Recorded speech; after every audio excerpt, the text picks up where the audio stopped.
অনুষ্ঠানটি আয়োজনে সহযোগিতা করেছে national Life insurance company limited, pioneer insurance company এবং মেঘনা লাইফ ইন্স্যুরেন্স কোম্পানি লিমিটেড। দর্শক, অর্থনৈতিক অগ্রগতি সত্ত্বেও দারিদ্র এখনো বাংলাদেশের জন্য একটি বড় চ্যালেঞ্জ। বেসরকারি গবেষণা প্রতিষ্ঠান পিপিআরসির সমীক্ষা অনুযায়ী 2022 সালে যেখানে দারিদ্র্যের হার ছিল 18.7%, 2025 সালের আগস্টে তা বেড়ে দাঁড়িয়েছে 27.93%।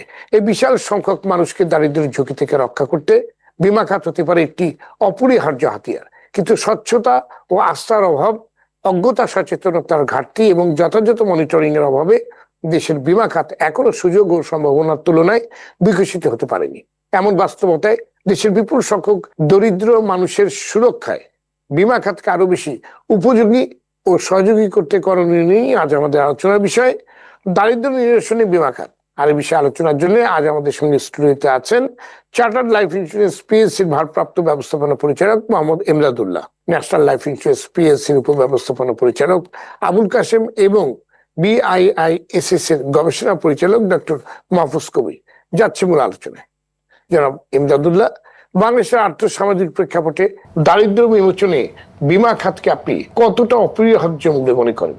ধন্যবাদ আপনাকে এবং ধন্যবাদ জানাই আরটিভিকে যে প্রতিনিয়ত উন্নয়নে বীমা এই প্রোগ্রামটি নিয়মিতকরণের জন্য, এবং আজকে যে গুরুত্বপূর্ণ একটি বিষয় দারিদ্রতা নিরসনে বীমা খাতের ভূমিকা, যে বিষয়টি নিয়ে আলোকপাত করলেন। একটু আগে আপনার উপস্থাপনায় এসে যে আমাদের দারিদ্রতার হার দিন দিন ক্রমশ আরও বাড়ছে।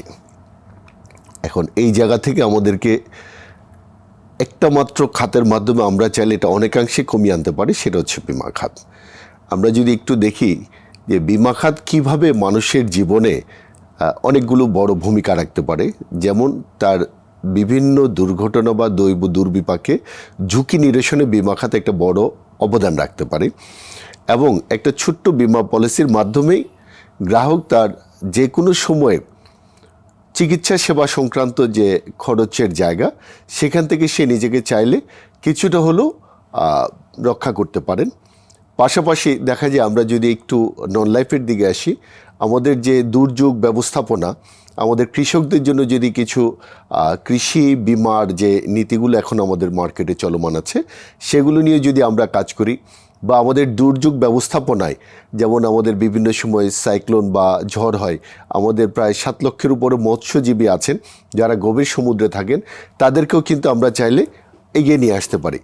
ওভারঅল যদি আমি মনে করি বীমা খাতকে যদি আমরা যুগোপযোগী করে গড়ে তুলতে পারি, আপনি যে আস্থার কথাটা বললেন, সেখান থেকে যদি আমরা বের করে নিয়ে আসতে পারি, এবং সরকারিভাবে যদি বীমা খাতকে ম্যান্ডেট বাধ্যতামূলক পর্যায়ে নিয়ে যাওয়া যায়, যেটা আমরা যদি এনজিও বলি, তারা দেখবেন প্রত্যন্ত অঞ্চলে মানুষকে ছোট ছোট সঞ্চয়ের মাধ্যমে আজকে অনেক বড় একটা অবস্থান জানান দিয়েছে বাংলাদেশে। যেমন ব্র্যাক বা সাজেদা ফাউন্ডেশনের মতো আমি দেখেছি একদম হাওড় অঞ্চলের লোকজন ডিজিটালি তারা বীমা কিনছে, এবং বিমার মাধ্যমে তাদের যে চিকিৎসা সামগ্রী বা চিকিৎসা সেবাটা তারা নিচ্ছেন, এবং তাদের নিজেদের অর্থনৈতিক নিরাপত্তাটাকে তারা নিশ্চিত করে নিচ্ছেন। তাহলে নন গভর্নমেন্ট অর্গানাইজেশনগুলো যদি বা এনজিওগুলো যদি এত বড় একটা ভূমিকা রাখতে পারে, আজকে ব্র্যাকের প্রায় 1,13,00,000 মতো গ্রাহক সেখানে তৈরি করেছেন, তারা শুধুমাত্র বীমা খাতকে তাদের এই প্রতিটা গ্রাহকের সাথে টাই আপ করার কারণে উপকৃত হচ্ছেন এই বীমা খাতের মাধ্যমে।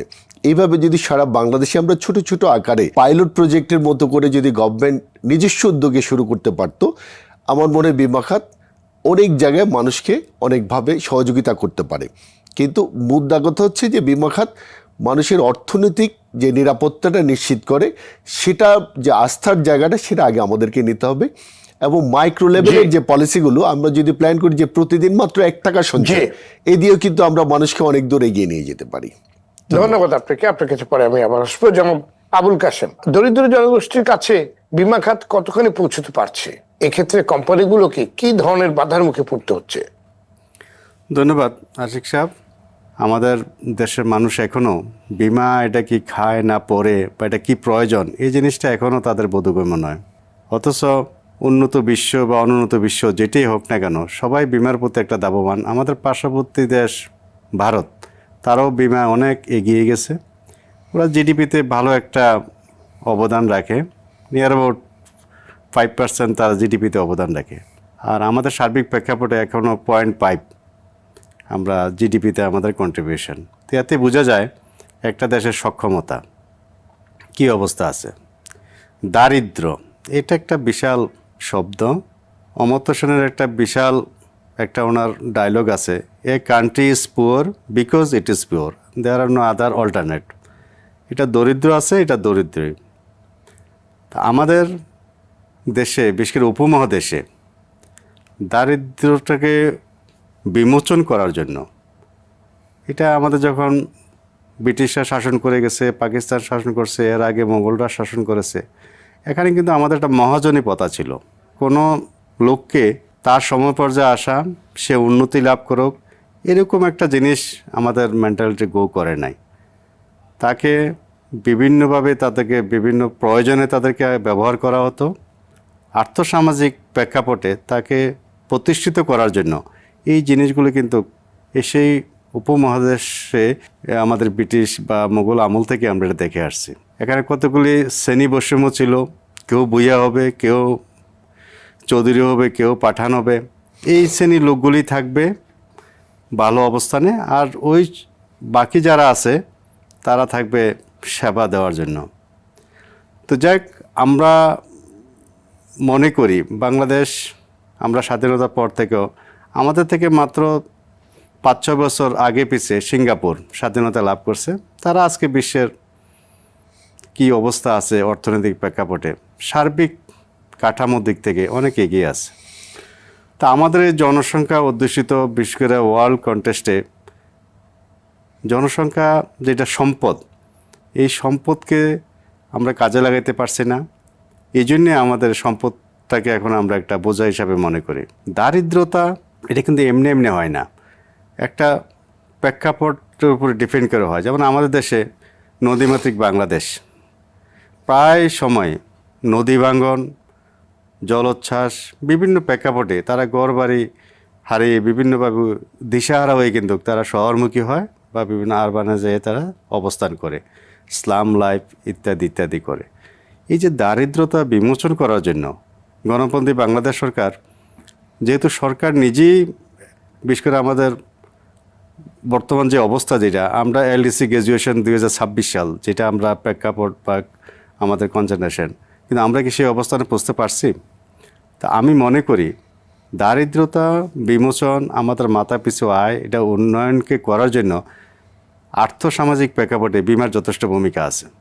যেমন আমাদের দেশে অনেকগুলি বিমা প্রতিষ্ঠান আছে যারা আল্ট্রা পুয়ার সমাজে তাদেরকে নিয়ে কাজ করে। সঞ্চয় করলে কী লাভ হবে, বিমা করলে তাদের ঝুঁকি বহন করবে, তার অবর্তমানে তার পরিবার কিভাবে সচ্ছল জীবনযাপন করবে, এই জিনিসটা আমরা আমাদের দেশে অনেকগুলি বিমা প্রতিষ্ঠান করে যাচ্ছে। আমি ন্যাশনাল লাইফে বিলং করি, আমাদের অনেকগুলি উইং আছে, এর মধ্যে একটা উইং আছে জনবিমা। এটা আমরা জনগণকে নিয়ে, আমরা বিশেষ করে আল্ট্রাপুর যারা, তাদেরকে নিয়ে আমরা কর্মকাণ্ড করি। আমরা প্রতি বছর আমাদের টার্নওভার, পলিসি টার্নওভার নিয়ে অ্যাবাউট 2 লক্ষ গ্রাহক যারা আল্ট্রাপুর আছে, তাদেরকে আমরা বিমার আওতা আনি। এবং 1996 থেকে আমাদের এই কর্মকাণ্ডটা চলে আসছে আমাদের ন্যাশনাল লাইফে। যদিও আমাদের প্রতিষ্ঠানের বয়স 41 বছর, 1985, কিন্তু আমাদের আল্ট্রাপুরকে নিয়ে কর্মকাণ্ডটা আমরা 96 সাল থেকে। এখানে যে রেজাল্ট আমরা দেখেছি, প্রতি বছর তাদেরকে যে টার্ম থাকে মিনিমাম 10 ইয়ার্স অ্যান্ড অ্যাবাভ, তাদেরকে আমরা এই সঞ্চয় টাকাটা একটা হ্যান্ডসাম উইথ পলিসি বোনাসও তাদেরকে আমরা দিতে পারি। কেউ 50 টাকা, কেউ 100 টাকা, কেউ 150 টাকা, এইভাবে সঞ্চয় করলে তাকে আমরা একটা ভালো একটা অবস্থান করে দিতে পারি। এবং সেই টাকাটা দিয়ে তার দারিদ্রতা বিমোচনের জন্য একটা রিক্সা, তার ছেলে মেয়েদেরকে লেখাপড়া শেখানো, মেয়েদেরকে বিবাহ দেওয়ার জন্য একটা অবস্থান আমরা করে দিতে পারি। তো যেটা আমাদের এমরাজ সাহেব বলছিল, আমাদের সে মাইক্রো ফিন্যান্স, যেটা আমাদের ব্র্যাক আছে, গ্রামীণ আছে, সাজেদা ফাউন্ডেশন আছে, ওরাও ভূমিকা পালন করতেছে। তা আসলে জিনিসটা যেটা হলো, দারিদ্রতাটা বিশাল ব্যাপার, এটাকে গভর্নমেন্টে কিছু প্যাট্রোনাইজ করতে হবে। যদি সরকারও কিছু প্যাট্রোনাইজ করে, আমরা যারা এই ব্যাপারে এগিয়ে আসছি, বিশেষ করে মাইক্রো ফিন্যান্সগুলি এবং মাইক্রো ইন্স্যুরেন্সগুলি, তাদেরকে যদি গভর্নমেন্ট আরও কিছু প্রণোদনা দেয়, আমাদেরকে যদি আরও কিছু উৎসাহ দেয় যে এই দরিদ্র জনগোষ্ঠীকে নিয়ে আমরা আর কীভাবে দেশকে, কারণ ওরা আমাদেরকে সম্পদে রূপান্তর করতে হবে, তাদেরকে জি সবসময় তাদেরকে দারিদ্র রাখা যাবে না। তো এই হলো আমি মোটামুটি বিমা একটা ভূমিকা থাকতে পারে। ধন্যবাদ আপনাকে, ধন্যবাদ আপনাকে। আপনার কাছে পরবর্তীতে আমি আবার আসবো। ডক্টর মাহফুজ কবির, বিমা কি শুধুমাত্র আর্থিক ক্ষতিপূরণের মাধ্যম, নাকি এটি দরিদ্র মানুষের জন্য একটি সামাজিক নিরাপত্তা বেষ্টনী হিসেবেও কাজ করতে পারে? হ্যাঁ, ধন্যবাদ। অত্যন্ত গুরুত্বপূর্ণ প্রশ্ন করেছেন। আমি মনে করি যে এই মুহূর্তে দেশের একটা বিপুল সংখ্যক মানুষ কিন্তু ঠিক এই যেমন দারিদ্র্য রেখা বলে এটাকে, তো এই দারিদ্র্য রেখার খুব কাছাকাছি অবস্থান করছে। এই কারণে আপনি দেখবেন যে 2022 সালে যেমন 18.5% মতো মানুষ দারিদ্র্য সীমার নিচে ছিলেন, কিন্তু হঠাৎ করে এটা এরকমভাবে বেড়ে গেল কেন? তার কারণ হলো যে এর মধ্যে যে অর্থনৈতিক অনিশ্চয়তাগুলো তৈরি হয়েছে, এই ঠিক দারিদ্র্য সীমার কাছাকাছি যারা রয়েছেন তারা কিন্তু এটার কারণে, যেমন মূল্যস্ফীতি বা এই যে যেমন কম বিনিয়োগ এবং কম প্রবৃদ্ধি, এটার কারণে তারা কিন্তু হঠাৎ করে আবার দারিদ্র্য সীমার নিচে চলে গেছেন। তার মানে হলো যে এই মানুষগুলো, মানে যারা ইতিমধ্যে দরিদ্র এবং যারা ঠিক দরিদ্র সীমার কাছাকাছি আছেন, তো তাদেরকে টার্গেট করাটা খুব ইম্পর্টেন্ট। এর মধ্যে কিছু এনজিও, মানে মাইক্রো ফাইন্যান্স ইনস্টিটিউশন, কিছু এই লাইফ ইন্স্যুরেন্স কোম্পানি, তারা যেমন ন্যাশনাল লাইফ সহ অন্যান্য কোম্পানি, তারা কিন্তু এদেরকে টার্গেট করছে, খুব রাইটলি টার্গেট করছে এটা। এবং মানে আমি মনে করি যে এটার আওতা আরও বাড়ানো উচিত। এবং বিশেষ করে এই মুহূর্তে যে দেশে কিছু কোম্পানি আছে, তো তারা যেমন গ্রিন ডেল্টা, তারা কিন্তু, বা অন্যান্য আরও বেশ কিছু, তারা কিন্তু আসলে এই কৃষকদেরকে টার্গেট করছেন। মানে বিশেষ করে যে শস্য বিমা, এটা খুব খুব গুরুত্বপূর্ণ একটা প্রোগ্রাম। তো এবং আসলে এটা ডাইভার্সিফিকেশনটা খুব ইম্পর্টেন্ট। তার কারণ যখনই একটা দুর্যোগ হচ্ছে, তখনই কিন্তু দরিদ্র মানুষটাই, যিনি কৃষক, যারা কেউ ক্ষুদ্র ব্যবসা রয়েছে বা একেবারে সাধারণ যে সমস্ত পেশায় নিয়োজিত, তাদের পেশাটাই কিন্তু প্রথমে ক্ষতিগ্রস্ত হচ্ছে, তাদের অঙ্গহানি হচ্ছে। তাদের স্বাস্থ্যের ক্ষেত্রে যদি তাদের বিমা থাকতো, মাইক্রো ইন্স্যুরেন্স, তাহলে সেক্ষেত্রে কিন্তু তারা এই যে হেলথ কাভারেজটা তারা পেতে পারেন। তো এরকম অনেক বিষয় আছে, মানে অনেক ডাইমেনশন আছে, যেটার কারণ দেখা যায় এই দরিদ্র মানুষেরা, যারা একটু দুস্থ জনগণ, যারা এখন দারিদ্র সীমার কাছাকাছি আছেন, তারাই কিন্তু প্রথম ক্ষতির শিকার হচ্ছেন। তো এই কারণেই আসলে খুব গুরুত্বপূর্ণ যে আসলে এক হলো যে এই ইন্স্যুরেন্স প্যাকেজ বা পলিসি তারা দরিদ্র মানুষকে দারিদ্র সীমার উপরে তুলে দেবে, এটা একটা বিষয়। আর যারা কাছাকাছি আছেন দরিদ্র সীমার, তো তারা যাতে আবার ওই কোনো একটা দুর্ঘটনার কারণে বা কোনো একটা সমস্যার কারণে তারা যাতে দারিদ্র সীমার নিচে পড়ে না যান, সেখান থেকে একটা প্রোটেকশন দেবে। সুতরাং এটা একটা সোশ্যাল প্রোটেকশনের একটা টুল হিসেবে কাজ করতে পারে। এই মুহূর্তে সরকারের অনেকগুলো সামাজিক নিরাপত্তা কর্মসূচি রয়েছে, কিন্তু আসলে ওইগুলো কিন্তু অনেকটা ট্রান্সফার, মানে সেখানে ক্যাশ দেওয়া হচ্ছে, খাবার দেওয়া হচ্ছে, কিন্তু তাদের লাইফের যদি একটা বড় প্রোটেকশন হিসেবে যদি আমরা বিমাটাকে দেখি, তাহলে আমি মনে করি যে এটা একটা বড় সম্ভাবনা রয়েছে। নন গভর্নমেন্ট ইনস্টিটিউশনগুলো, তারপরে যে ইন্স্যুরেন্স কোম্পানিগুলো, তারা কিন্তু একটা সলিউশন দিতে পারে, যে সলিউশনটা আসলে টেকসই হতে পারে। মানে এখানে এখানে একই সঙ্গে যে দরিদ্র মানুষকে দারিদ্র সীমার বাইরে নিয়ে যাওয়া, এবং এর পাশাপাশি যারা ঠিক দারিদ্র সীমার কাছাকাছি আছেন, তারা যেন ওই কোনো রকমের দুর্ঘটনার কারণে বা কোনো রকম যে প্রাকৃতিক দুর্যোগ বা যে কোনো ধরনের সামাজিক সমস্যা, সেটার কারণে যেন তারা আবার দরিদ্র না হয়ে যান। তো এই বিষয়গুলোটা খুব ইম্পর্টেন্ট। জি, ধন্যবাদ আপনাকে। যারা এমদাদুল্লাহ, দরিদ্র ও প্রান্তিক জনগোষ্ঠীকে বিমা সুবিধার আওতায় আনার জন্য বাংলাদেশের বর্তমান বিমা আইন ও নীতিমালায় বিশেষ কোনো বিধান বা ব্যবস্থা কি আছে? ধন্যবাদ আপনাকে। বর্তমান যে বিমা উন্নয়ন নিয়ন্ত্রণ কর্তৃপক্ষ আমাদের আইডিয়ারে আছেন, তারা অনেকগুলো বিমা নীতি পরিবর্তন নিয়ে কাজ করছেন এবং চেষ্টা করছেন প্রতিটি কোম্পানিকে কিভাবে সুশাসনের আওতায় আনা যায়। কর্পোরেট গভর্নেন্স বলে যে শব্দটা আছে, এবং মার্কেটে যে অনাস্থার জায়গাটা ছিল, সেটাকে বিমোচনের জন্য তারা প্রতিনিয়তই কাজ করে যাচ্ছেন। একসময় আমাদের দেশে মাইক্রো ইন্স্যুরেন্স ছিল, যেটা গণ বিমা বা ক্ষুদ্র বিমা। সেই বিমাগুলোর কারণে আমরা প্রান্তিক জনগোষ্ঠীকে যে সঞ্চয়ের মাধ্যমে তাদের দারিদ্রতার বা তাদের যে আর্থিক সচ্ছলতার জায়গাটাতে আমরা নিয়ে যাচ্ছিলাম। বাট গত 5-7 বছর ধরে সেই পলিসিগুলো যখন মেয়াদ পূর্তি হচ্ছে, গুটি কয়েক কোম্পানি যখন তাদের সেই মেয়াদ পূর্তিগুলো যথাযথভাবে দিচ্ছে না, আমাদের রেগুলেটরি কর্তৃপক্ষ চেষ্টা করছেন মার্কেটে সে অনাস্থার জায়গাটাকে ফিরিয়ে আনার জন্য। যদিও আইন আমাদের অনেকগুলোই আছে, বাট যথাযথ প্রয়োগের কিছু ঘাটতির কারণে মূলত মার্কেট এই ক্রাইসিসটা আমাদের ছিল। আমার বিশ্বাস অল্প কিছুদিনের মধ্যেই এবং উদ্ভাবনী কিছু বিমা পরিকল্প আনতে পারে, যেটা উন্নত বিশ্বে আপনি হয়তো জেনে থাকবেন। যেমন একজন মানুষ যখন সাময়িকভাবে দারিদ্র হয়ে যাচ্ছে, সেখানে বেকার ভাতা বা বেকারত্ব ভাতা বা বেকারত্ব বিমা বলেও কিন্তু একটা শব্দ আছে। আমাদের দেশে কিন্তু এই ধরনের কোনো পরিকল্পনা নেই, এবং সেগুলোর সাথে কিন্তু গভর্নমেন্টের একটা প্রণোদনার ইস্যু জড়িত থাকে। বিমা কোম্পানিগুলো সেই দায়িত্বটাও কিন্তু নিতে পারে, এবং লাইফ এবং নন লাইফ উভয় সেক্টরই কিন্তু মানুষকে অর্থনৈতিক সচ্ছলতা বা অর্থনৈতিক যে ক্রয় সীমা আছে এটার মধ্যে ধরে রাখার জন্য বিমা একটা বড় উপকরণ হতে পারে, যে ছোট ছোট সঞ্চয়। কারণ বিমা সঞ্চয়টা এমন যে দীর্ঘমেয়াদী বিনিয়োগ, এবং এটা চাইলে যে কোনো সময় চাইলে মানুষ এনগেজ করতে পারে না। এই জন্য মানুষ চেষ্টা করে ছোট্ট সঞ্চয়, যাতে আগামীতে তার আর্থিক নিরাপত্তার বাহন হতে পারে। এবং সেই সঞ্চয় যখন মেয়াদ পূর্তি পর্যন্ত যায়, অটোমেটিক্যালি দেখা যায় যখন একজন মানুষ 12 বছর, 15 বছর, 18 বছর, ওই সময় দেখা যায় ওই সময়ের প্রেক্ষাপটে তার জন্য এটা অনেক বড় একটা মাধ্যম। বাট রেগুলেটর কিন্তু প্রতিনিয়তই কাজ করছে যাতে বিমার মেয়াদ পূর্তি দাবিগুলো যথাযথভাবে পূরণ করার জন্য। এবং বর্তমানে নতুন এবং পুরাতন বেশ কয়েকটা কোম্পানি আছে যারা শতভাগ বিমা দাবি পরিশোধের মাধ্যমে মার্কেটে সে অনাস্থার জায়গাটাকে আবার ফিরিয়ে আনার জন্য, এবং বিমা উন্নয়ন কর্তৃপক্ষ আমাদেরকে সেই সব ধরনের সহযোগিতা দিচ্ছেন। ধন্যবাদ। জি, ধন্যবাদ আপনাকে জনাব আবুল কাশেম। দরিদ্র জনগোষ্ঠীর সুরক্ষায় সরকারি বেসরকারি অংশীদারিত্বের ভিত্তিতে বিমা পণ্যের ডিজাইন করার সুযোগ কতখানি আছে? এই মডেল কতটা কার্যকর হতে পারে বলে আপনি মনে করেন? ধন্যবাদ।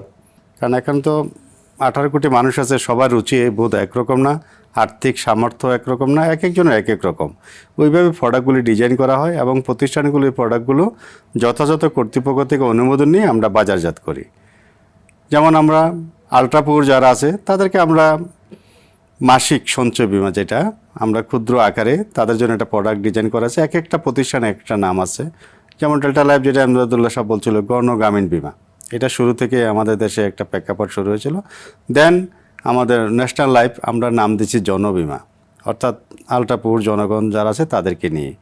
তো এখন দারিদ্র বিমোচনে তাদের যে অবস্থানটা, যেটা আমরা যে প্রোডাক্টটা ডিজাইন করি, এখানে আমাদের ইন্ডিভিজুয়াল ইন্স্যুরেন্স আছে, এখানে তাকাফুল ইন্স্যুরেন্স আছে, এখানে পেনশন ইন্স্যুরেন্স আছে, এখানে ভ্যারাইটিস প্রোডাক্ট ডিজাইন করা আছে। তো বিশেষত যেটা আমাদের যেটা সিংহভাগ মানুষ যারা দারিদ্র সীমার ভিতরে আমরা এখন আছি, আপনি যেটা প্রারম্ভে বলছেন 18 থেকে 27 বিশাল একটা জনগোষ্ঠী, এটা কিন্তু নট ডিক্রিজ বাট ইনক্রিজের দিকে আমরা দারিদ্রের দিকে চলে যাচ্ছি।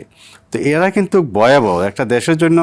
যখন এই সিগন্যালটা থাকে দারিদ্র্যের আমরা চরম শিখরে আমরা চলে যাচ্ছি, তখন কিন্তু দেশের অর্থনৈতিক উন্নয়নের জন্য এটা একটা বাধা হয়ে দাঁড়াবে। কারণ সামাজিক যে কোনো আনরেস্টের জন্য এই দারিদ্র লোকগুলি তখন তারা আর ওইভাবে থাকবে না। তখন তারা ওই শ্রেণী বৈষম্যের জন্য, যেটা আমাদের অতীতে যেটা ছিল, শ্রেণী বৈষম্যের জন্য রোধ করার জন্য বিভিন্ন একটা গোষ্ঠী আপনার কাজ করতো বাংলাদেশে, অর্থাৎ নিধন করতে হবে, শ্রেণী বৈষম্য নিধন করতে হবে। সো নিধন করতে হলে সংঘাত, ক্লাস সৃষ্টি হবে। এই দেশে 18 কোটি মানুষ, এখানে সচ্ছল কিন্তু আমরা অনেক অংশে আছি।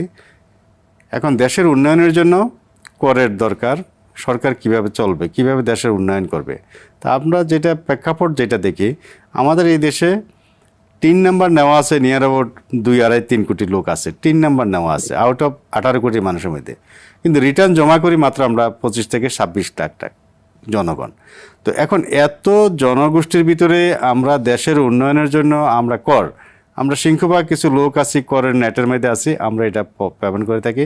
তো এইটাও কিন্তু গভর্নমেন্টের একটা উদ্যোগ নিতে হবে, যে যারা সচ্ছল আছে, করের আওতা যারা আছে, দেশের উন্নয়নের জন্য, দারিদ্র বিমোচনের জন্য তাদের একটা ভূমিকা থাকবে।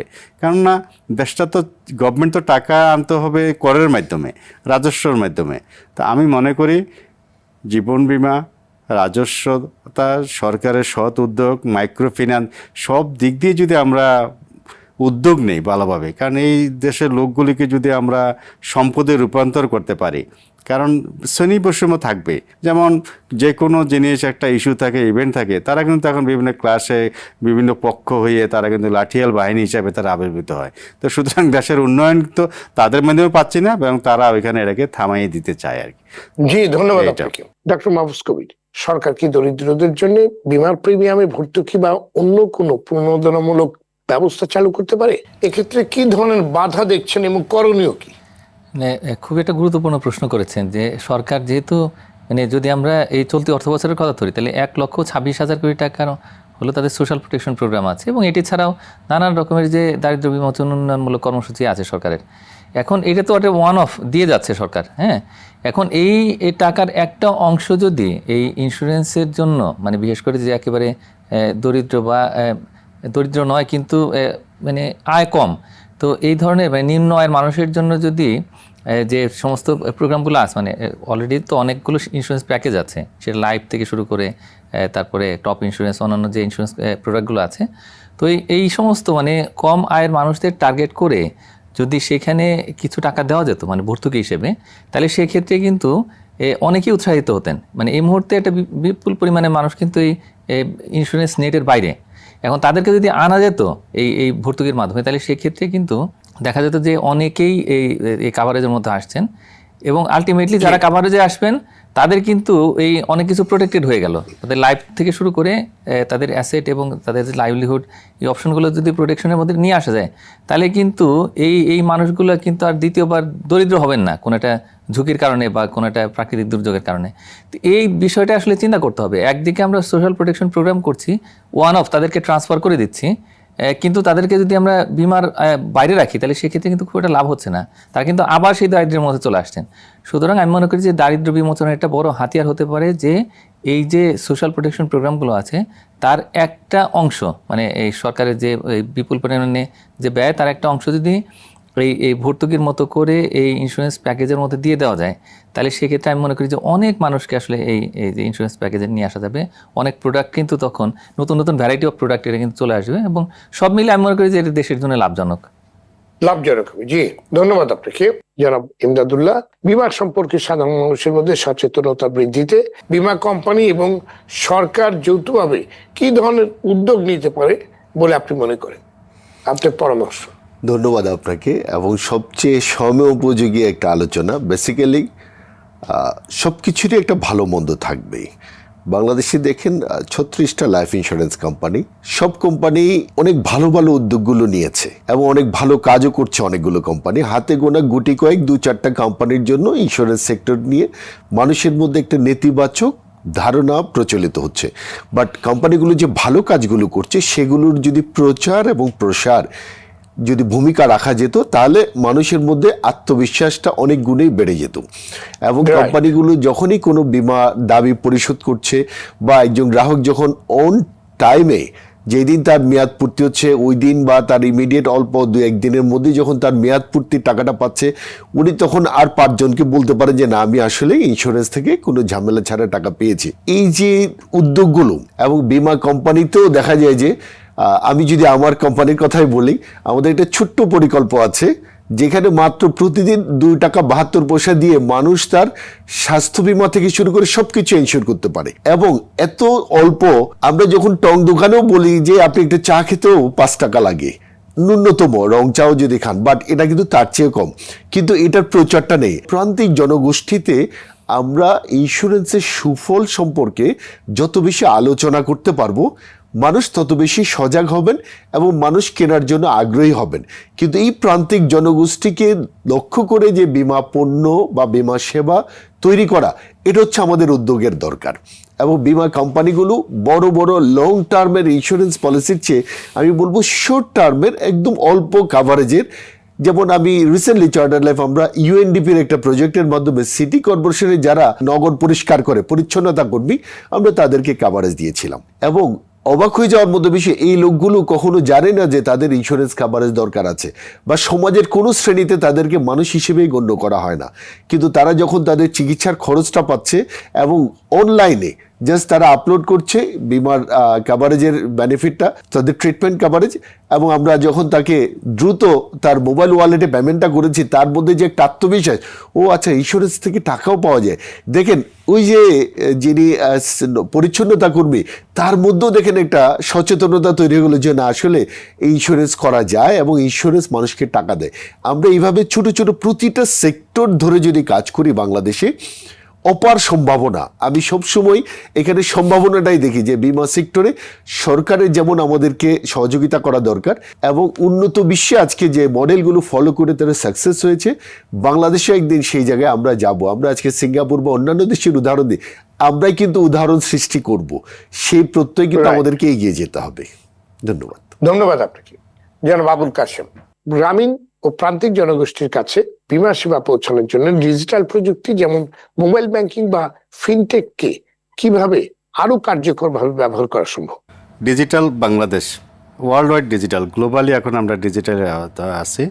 স্বচ্ছতার জন্য ডিজিটালের বিকল্প নেই। বিভিন্ন প্রতিষ্ঠান, বিশেষ করে আমি যে ন্যাশনাল লাইফে বিলং করি, আমরা A to Z সব আমরা ডিজিটালি আমরা গ্রাহকদেরকে পেমেন্ট করি। এখানে কোনো আপনার কোনো ক্যাশ পেমেন্ট নেই। আমরা BF10 মাধ্যমে গ্রাহকদেরকে আমরা তাদেরকে অ্যাকাউন্ট নাম্বারে এবং নোটিফিকেশান চলে যাচ্ছে, সব কিছু এখন আমরা ডিজিটালি করে যাচ্ছে। তো এতে হয় কি, একজন তার ডাটাটা থাকতে হবে। তো সুতরাং তার ডাটাবেজ যদি তার শুরু থেকে যদি আমরা না সংরক্ষণ করতে না পারি, তখন এটা আলটিমেটলি এন্ড রেজাল্ট এটা কিন্তু আপনার বুমেরাং হয়ে যায়। তো এই জন্যে Right. সবগুলি বীমা প্রতিষ্ঠান যদি ডাটাবেসটা অ্যাকাউন্টিং থেকে শুরু করে পলিসি ডাটা, অ্যাকাউন্ট ডাটা, অবলিখন, তারপর আপনার সার্বিক বিষয়গুলি বীমা প্রতিষ্ঠানগুলো আমার ভালো লাগছে। এখন আইডিয়ারে একটা যথেষ্ট একটা উদ্যোগ নিয়েছে। আমরা রিসেন্টলি একটা A to Z অর্থাৎ সব কিছুই আমাদের গণপন্থী বাংলাদেশ সরকার একটা সার্ভার থাকবে এবং বীমা প্রতিষ্ঠানগুলি সবগুলি এটাতে লিঙ্ক থাকবে এবং সব কর্মকাণ্ড সবগুলি প্রতিষ্ঠানে একই সফটওয়্যার বেস হবে এবং এটা তারা একটা ডেমনস্ট্রেশন করছে। তো এইটা যদি চালু হয়, তা আমি মনে করি আমাদের এই বীমা শিল্পটা, বিশেষ করে বাংলাদেশে যে একটা দুরবস্থা আছে, এটা থেকে আমরা অনেকটা কাটিয়ে যেতে পারবো। যে বিভিন্ন প্রতিষ্ঠানগুলি এখন তারা ডাটা সংরক্ষণ করতে পারে নাই, এখানে বিভিন্ন ম্যানিপুলেশন করে পড়ছে। কারণ বীমাটা হচ্ছে যে মাসিক হইলে বছরে 12 বার আর বার্ষিক হইলে বছরে একবার, আবার এটা একটা লং রানের ব্যাপার, 10 বছর, 15 বছর, 20 বছর। এটা সংরক্ষণ করা যদি আপনার যদি ডাটাবেস না হয়, ম্যানুয়ালি কখনো এটা সম্ভব না, যেহেতু এখন সংখ্যা জি বাড়ছে। যেমন আবুল কাশেম, বীমা খাতকে শক্তিশালী এবং দরিদ্র বান্ধব করতে সুনির্দিষ্টভাবে কোন কোন জায়গায় সংস্কার দরকার আপনার সুপারিশ শুনতে চাই। যেমন এখানে আমরা গার্মেন্টস সেক্টর একটা আছে, এখানে আমাদের ফিমেল ওয়ার্কার যারা আছে তারা কিন্তু সমাজে সংসার নিয়ে তারা অনেকটা ভাবে। তাদের লাইফস্টাইল চেঞ্জ করার জন্য তাদেরকে বিভিন্ন উদ্যোগ নিতে হয়। তো সেই ক্ষেত্রে আমি মনে করি যে এইটা যেমন SDG আমাদের সাস্টেনেবল ডেভেলপমেন্ট গোলের ভিতরে অনেকগুলি পয়েন্ট আছে একটা দেশের উন্নয়নের জন্য। তা আমি মনে করি আমাদের যে সাইটগুলি আছে, তারপর আরেকটা সাইড আছে যেমন আপনার যারা নদী বাঙ্গন, এই বাংলাদেশ নদীমাতৃক বাংলাদেশ, এখানে ওই লোকগুলো যারা নদী বাঙ্গন হয় তারা ভূমিহারা গৃহহারা হয়ে তারা কিন্তু আরবানাইজ হয়। আরবানাইজ হয়ে গেলে তাদেরকে আমরা যদি আমরা সেক্টর ওয়াইজ তাদেরকে যদি আমরা বীমার আওতা আনতে পারি, তাহলে তাদেরকে আমরা একটা ভালো একটা সুফল আমরা গণপন্থী বাংলাদেশ পেতে পারে। তারপরে যারা আপনার বিভিন্নভাবে যখন যারা অনেকে আপনার দেউলিয়া হয়ে যায়, অনেকে আছে অনেক শ্রেণীর লোক দেউলিয়া হয়ে যায়, তাদেরকে যদি আমরা বীমা সুরক্ষা আনতে পারি, তাহলে আমার মনে হয় দেশটা তাদের ভূমিকা রাখতে পারে। সর্বোপরি আমি যেটা বলবো, আমাদের দেশের এই অপ্রচলিত যে জিনিসটা বীমা খাতটাকে, এটাকে প্যাট্রোনাইজ গভর্নমেন্টে আরও করতে হবে। কেননা আমরা নিয়ন্ত্রণ সংস্থা যেটা আমাদের যে আইডিয়ারে আমরা যেটা বলি, এখানে 82টা লাইফ ইন্স্যুরেন্স এবং জেনারেল ইন্স্যুরেন্স, এটাকে আরও স্ট্রং হইতে হবে। তো এই জন্যে আমাদের একজন সাবেক প্রেসিডেন্ট বলছিলেন, যদি ওনার সামর্থ্য থাকতো উনি প্রত্যেকের ঘরে লিখে আসতেন বীমা হলো সভ্যতার অগ্রদূত। কি সুন্দর একটা ওনার বাণী ছিল, অর্থাৎ সভ্যতার জন্য বীমা জরুরি। তো আমি এটাই মনে করি এই সেক্টর ওয়াইজ যদি আমরা যদি চয়েস করে যদি তাদেরকে আমরা আনতে পারি, এই দেশ একদিন সোনার বাংলা, যেটা আমরা বলি সোনার বাংলা হয়ে যাবে। ধন্যবাদ আপনাকে। আমাদের আলোচনা একেবারে শেষ পর্যায়ে। ডক্টর মাহফুজ কবির, ক্ষুদ্র বীমা বা মাইক্রো ইন্স্যুরেন্স পণ্যগুলো দারিদ্র্যের প্রয়োজন অনুযায়ী উদ্ভাবন করা হচ্ছে কি? এই পণ্যগুলো বৈশিষ্ট্য কেমন হওয়া উচিত? আপনার পরামর্শ শুনে আমরা আজকে আলোচনা শেষ করব। মাইক্রো ইন্স্যুরেন্সের কথা প্রথম আমাদের বলা হয় যে পোভার্টি রিডাকশন স্ট্র্যাটেজি পেপার যখন আমরা 2002 সালে করি, ওইটার মধ্যে এটা ছিল, কিন্তু পরবর্তী সময়ে এটা অনেকটাই হারিয়ে গেছে। মানে আসলে আমাদের এই মাইক্রো ইন্স্যুরেন্সটাই কিন্তু হতে পারে এই পুরো যে ইন্স্যুরেন্স প্যাকেজ এবং এই যে মাস পপুলেশনকে বা বিশেষ করে যারা সাধারণ মানুষ, নিম্ন আয়ের মানুষ এবং দরিদ্র জনগোষ্ঠী, তাদেরকে এইটার কাভারেজে নিয়ে আসার জন্য একটা শক্তিশালী ভিত্তি। এখন ওই জায়গাটাতে আমার মনে হয় কি যে আবার এটাকে রিভাইভ করতে হবে। আমাদের যে পরবর্তী যে পঞ্চবার্ষিকী পরিকল্পনা যেটা আসবে এবং এটা নির্বাচনের পরে এটা আসার কথা, তো সেইখানে এটাকে শক্ত করে বলতে হবে এবং সেটা অনুযায়ী আমার মনে হয় কি যে এই যে ফাইন্যান্সিয়াল সেক্টরের রিফর্ম হিসেবে এই পুরো যে আমাদের এই মুহূর্তে যে অনগোয়িং অ্যাক্টিভিটিগুলো চলছে তার মধ্যে আমি মনে করি যে এটা একটা ফাউন্ডেশন হিসেবে আসা উচিত এবং এই যে কোনো ধরনের যে পলিসি ইনিশিয়েটিভ যদি আমরা নেই এবং যে কোনো ধরনের যে দারিদ্র্য বিমোচনমূলক কর্মসূচি, তো সেগুলো একটা কম্পোনেন্ট হিসেবে যেন আমরা এই মাইক্রো ইন্স্যুরেন্সটাকে রাখি এবং সেটা প্যাকেজটা আরও কীভাবে ডাইভার্সিফাই করা যায়, একটু যেন অ্যাট্রাকটিভ করা যায়, মানুষ যাতে বুঝতে পারে তো সেইভাবে করে আসলে আমাদের এইগুলাকে একটু অর্গানাইজ করা উচিত, এবং যারা আসলে এখানে বেস্ট প্র্যাকটিসগুলো করছে, যে সমস্ত কোম্পানিগুলো আছে যারা এই মানুষদের কাছে এটাকে নিয়ে যাচ্ছে, তাদেরকে কিভাবে আর একটু পলিসি ইনসেন্টিভ দেওয়া যায়, তাদের এই যে ট্যাক্সের ক্ষেত্রে কিছুটা যদি আমরা রিলিফ দিতে পারি, তাহলে আমি মনে করি যে এই কোম্পানিগুলো উৎসাহিত হবে এবং তারা নিজেরাই কিন্তু নিজেদের উদ্যোগে আর নতুন নতুন প্রোডাক্ট তৈরি করে তারা মানুষের কাছে এগিয়ে যাবে। চরের মানুষ, হাওরের মানুষ, তারপরে একই সঙ্গে যে যারা আমি একটু ইন্টারাপ্ট করি মাঝখানে, যেহেতু আমরা পঞ্চবার্ষিক গেছি, এখানে একটা জিনিস আপনার সুপারিশ থাকতে পারে, এই যে দরিদ্র জনগোষ্ঠীকে আমরা তাদের 10 বছর অল্প অল্প সঞ্চয় করে তাদেরকে আমরা পেমেন্ট করি, তাদের লাভের উপরে আবার সরকার কিন্তু 5% ট্যাক্স বসাইছে।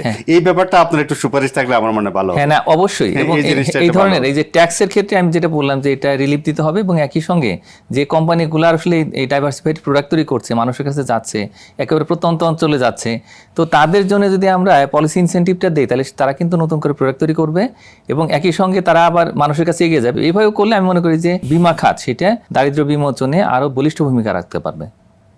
জি, ধন্যবাদ আপনাদের সবাইকে আজকে আলোচনায় যোগ দেওয়ার জন্য। দর্শক, বীমা কেবল একটি আর্থিক পণ্য নয়, বরং এটি দরিদ্র ও ঝুঁকিপূর্ণ জনগোষ্ঠীর জন্য একটি শক্তিশালী নিরাপত্তা বেষ্টনী হিসেবে কাজ করতে পারে। আজকে আলোচনায় উঠে এসেছে বীমা খাতের প্রতি মানুষের আস্থাহীনতা, সচেতনতার অভাব এবং দাবি পরিশোধে বিলম্বের মতো সমস্যাগুলো এই খাতের অগ্রগতির প্রধান অন্তরায়। তবে একই সাথে আমরা সম্ভাবনা দেখেছি, বিশেষ করে ক্ষুদ্র বীমা, কৃষি বীমা, স্বাস্থ্য বীমা এবং ডিজিটাল প্রযুক্তির ব্যবহারের মাধ্যমে এই বাধাগুলো অতিক্রম করা সম্ভব।